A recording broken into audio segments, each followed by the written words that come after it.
Hey, what's up, YouTube? It's Reese here. This is part 2 of my 3-video series on my tips to avoid buying fake sneakers online. And what I'm going to talk about in this part is how to check, using outside resources, using the internet and whatnot, how to check if a website you found is legitimate. Part 1 talked about how to actually look at the website itself and just do some simple checks to say, hey, does this look right? Is everything they're saying adding up? Because it's usually, if it's a normal fake website, like a lot of fake websites, it's clear instantly that something's wrong. But not always, and there are times when you're like, well, this looks okay, but you still want to make sure. And the internet is your greatest resource here. And what I always do to start out is I just go to Google or Bing. I use Bing actually. So I go to Bing and I just type in, is blah blah blah blah blah.com legit? And stuff should pop up. If it's horrible fake, stuff should pop up with people saying, oh, yeah. If it's a truly legit site, a lot of stuff will pop up. And if nothing pops up, that's a problem. That does not in itself mean anything, but that always worries me, and I try to stay away from those sites because if there's no information out there, it could just be a new site that not many people have used, but it could just be another really obscure fake site. So that always bothers me, but there's not a whole lot you can do if you can find any information on it. I mean, really, I'm not here to tell you what to do. Use your discretion, but almost always you can find the pair somewhere. So I would just say just keep looking. But so let's say you find this pair and you Google it and read through what people have to say. And it's best to read through multiple reviews because one person might have a good experience and while another person might not at a fake site because maybe the first person didn't really know what they were looking for but the other person knew. But at the same time, you might have people who just got a sample that or a pair that just had some issues because heck, a lot of authentic pairs have minor issues and people look at it and say, oh, it must be fake. There's this loose string or there's something wrong with it. And that's just not the case. Unfortunately, the manufacturing process is still leaves flaws. So read through a lot of reviews and kind of try to get the general consensus because with a lot of legitimate sites, there will be people who say, oh, I think they're fakes just because of blah blah blah blah blah.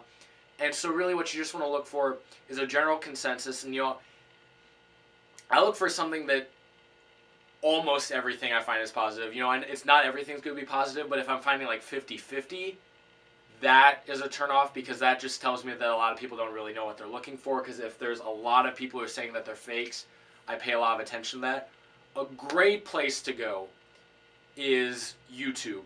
Just type in the name of the website and hopefully in a lot of cases you'll pop up at least a few people reviewing a sneaker that they picked up from that website.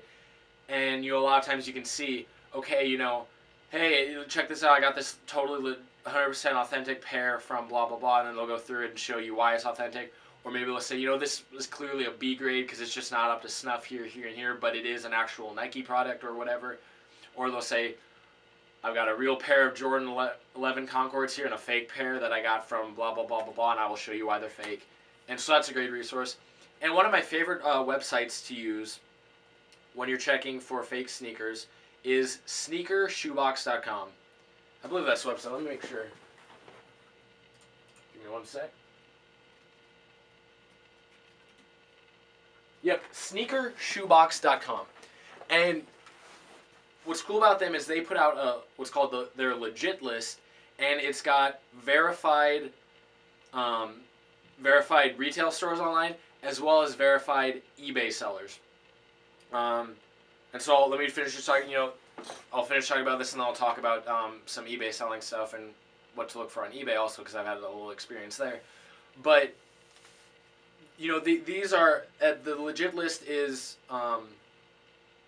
sites that they've actually used and tested, and they've checked the pairs that they've gotten, and they've proven to be legitimate. And that is a great resource. If you can find the pair you're looking for at one of those sites, do it. It's obviously not an exhaustive list.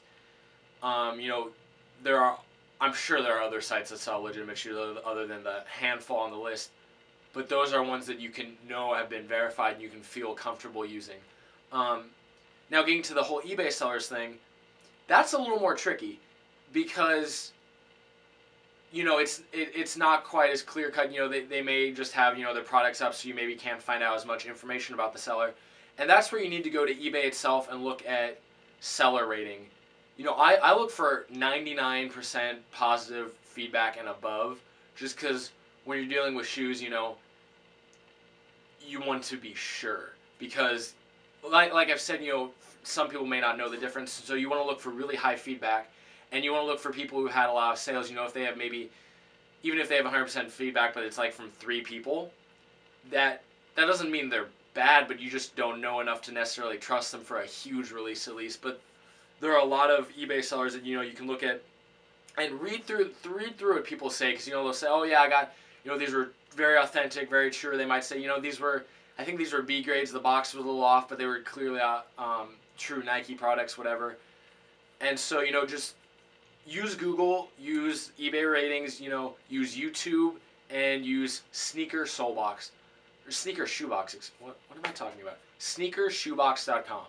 Those are all great resources and ways for you to verify outside of the website itself that it's legitimate. And if you can get to this point, you can feel pretty comfortable. So thanks for watching, and I'll post part 3, which is going to talk about what to actually look for on the shoes. And this, if you're sure, if you've done this part 2, it generally isn't necessary. But if there's a site that maybe you're just still a little bit unsure on, if you just want to be 100% sure, or if you bought a pair and you're not sure if they're fake, I'll kind of give you some tips for how to figure that out. So thanks for watching.